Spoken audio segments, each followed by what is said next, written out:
verses 10 through 14 is this big idea that following Jesus will always be countercultural.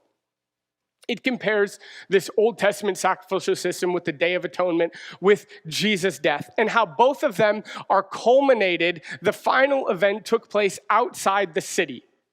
And the city becomes this reference for what is culturally celebrated, for what's culturally approved of.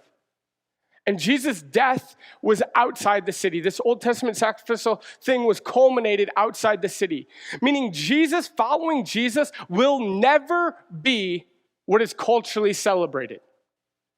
There's a book out there called We Love Jesus But Hate the Church. No, you don't. You don't love Jesus. Here's the thing, is that everyone loves to act like they would have loved Jesus. Jesus, newsflash, was crucified by a mob of people who got together and said, crucify him, crucify him, crucify him. They would rather have had a murderer released than Jesus. And by the way, there's at least 2 other instances that the New Testament records where they attempted to kill Jesus. This is not his first time.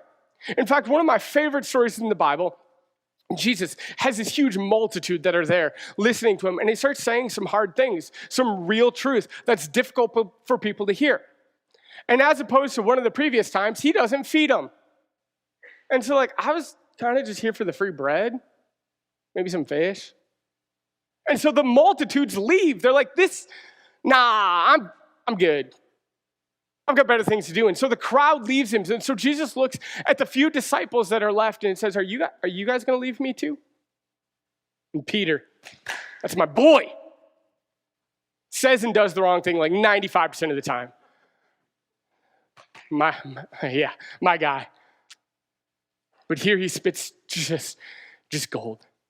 He looks at Jesus and says, where else are we going to go? You're the one that has the words of life. See, following Jesus is not going to achieve cultural approval. In fact, the Bible's pretty clear that if culture's approving of you, it means you're not following Jesus. Jesus says that when a disciple is full grown, he'll be like his master. By the way, they hated me, they're going to hate you. So if culture's over there being like, man, you're killing it, you're doing great,